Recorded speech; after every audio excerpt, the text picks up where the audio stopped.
Luetkemeyer. Thank you, Mr. Chairman. Well, I got so many questions. I don't know where to start this group. Thank you for your testimony, Mr. Army. I'm curious. I know that in the previous testimony we heard earlier, they were talking about all the jobs that have been created and saved. And one of my concerns is that 2/3 of jobs happen to be with the Department of Education. They've created 400,000 out of the 640,000 jobs. And in the testimony, it appears that all they did was make sure that the teachers' budgets or the education budgets are funded for another year, which means what are we going to do next year? And so it doesn't look like we've created or saved a permanent job because we haven't fixed an economic problem that will allow that job to continue unless we continue to find another stimulus that primes the pump again.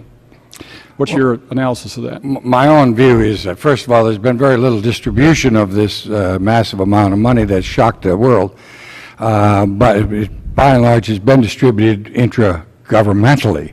So you're getting some public jobs that are perhaps being retained that might not otherwise have been, but they're you certainly not think constitutes a recovery.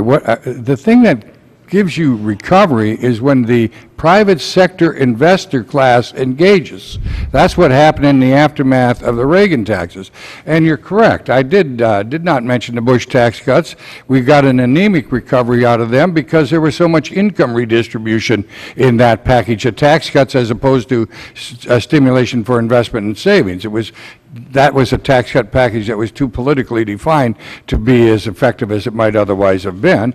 And I made the point earlier, you need smart tax cuts. If they're just income redistributional tax cuts, they do you very little good. So the fact of the matter is you have some demonstration of direct linkage between jobs in the government sector with intergovernmental awards, but a more than discouraging, dramatic demonstration of declining employment in the private sector that gives you the 10% overall reduction in employment or unemployment rate. Thank you. Thank you. I sit on the Small Business Committee, and it takes about 67,000 jobs, according to the testimony we've heard a number of times, to create a job for small business. Yet the average in this package is about $246,000 that's created so far. I know that in this package there was $31 billion roughly of small business tax credits and things like that. Do you know off the top of your head, Mr. Irons, how many jobs were created or saved as a result of those tax credits? No, I don't. But again, let me just say, there's a generic rule of thumb I think you can apply that public sector job creation is very costly and results in virtually no enhanced productivity for the economy as a whole.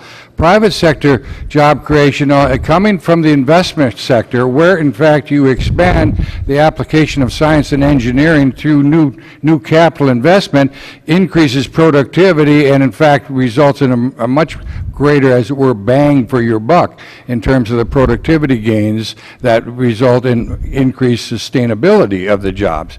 That's why you see a greater permanence in the jobs created on the private sector. Also, with regards to this stimulus package, we're incurring a huge amount of debt. Mr. Irons, Dr. Irons, what do you feel is an adequate level of debt for our economy to be able to live with? Oh, that's a good question, and I don't think it's a knowable question. There's no specific number where if you're below it, you're fine. If you're above it, you're in trouble. I mean, $500 million or $500 billion worth of interest is something we can continue to sustain forever? The question is, what is a sustainable level? I think that is the key question. And I think there you have to look at how fast the economy grows and then how fast the deficit increases the debt. And I think if you are underneath a threshold which keeps the debt from rising as a share of the economy, you're in okay territory. If the debt is rising faster than the economy as a whole, then you're in trouble. The way I describe it is, Bill Gates can carry a bigger debt than I can because of his income. And so long as our GDP is rising, we can continue to maintain higher levels of debt. Not doing very well right now. That's my question. Where do you think we need to go? Are we maxed out? Do we need to stop borrowing money? I don't think we're maxed out. I think we can still borrow money. We can still borrow more money. With the caveat, we can absolutely still borrow money. Thank with you. the caveat that the Mr. Army, before I run out of time, I apologize, but my time is limited. Mr. Well, Army, of course, the market, finally, the market reveals everything eventually. One of the I think, what is it they say, canaries in the mine that I'm looking at right now is the activity of the carry trade. These bet on currencies.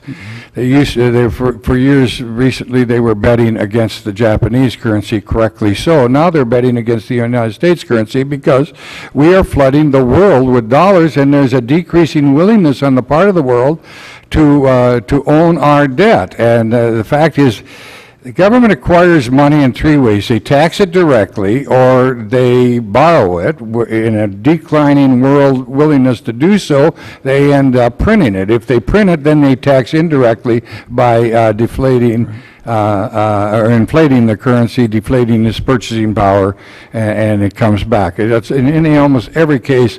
The cost of current mismanaged fiscal policy falls on a future generation. Thank you for your testimony.